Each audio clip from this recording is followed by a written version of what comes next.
நீங்கள் விஜய் தான் ஓகே, விஜயே வந்து தெலுங்கில் அந்த அளவுக்கு இல்லை. கேரளாவில் ஒரு பெரிய மாஸ் இருக்குது. நீங்கள் நினச்சிருந்தா கேரளா ஆர்டிஸ்ட் ஒருத்தர் கொண்டு வந்து இதில் சேர்த்துருக்கணும். ஜெயராம் இருந்தார், அவரு கூட பெரிய இதுவெல்லாம் இல்லை வந்து. நீங்கள் இன்னோட ஒரு பலமான ஒரு கேரளா நடிகர் அந்த ஒரு 4 பேரில் ஒரு ஆளாக கூட ஒரு ஆளாக நீங்கள் எப்படி ஜெயிலரில் ஒரு விநாயகம் வந்து உட்காந்தாரு, இப்படி ஒரு மாசம் உருவாயிடுச்சு வந்து. நீங்கள் கன்னடத்துலேருந்து ஒருத்தர் கொண்டு வந்திருக்கலாம் வந்து.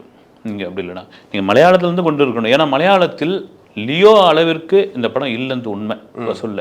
அவங்களுக்கு வந்து ஷேர் எங்களுக்கு ரொம்ப ரொம்ப கம்மியாக வந்திருக்குன்னு சொல்லியிருக்காங்க. நார்த்தில் சுத்தமானதுக்கு காரணம் என்னென்னா, ஒரு பேன் இண்டியா படத்திற்கான மிகப்பெரிய வசூல் வந்து நார்த்தில் தான் உண்டு.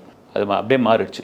கோட்டில் பண்ண தப்பை தளபதி 69 பண்ணக்கூடாதுன்னு ரொம்ப தீர்மானமாக இருக்காங்க. இது விஜயோட கடைசி படம். நீங்கள் சொல்கிற மாதிரி 500 கோடி ரூபாய் பட்ஜெட் அப்படின்னு. இந்த 500 கோடி ரூபாய் பட்ஜெட் வரும்பொழுது தான் தமிழில் எடுப்பதற்கு எந்த ப்ரொடக்ஷன் நிறுவனங்களும் இல்லை.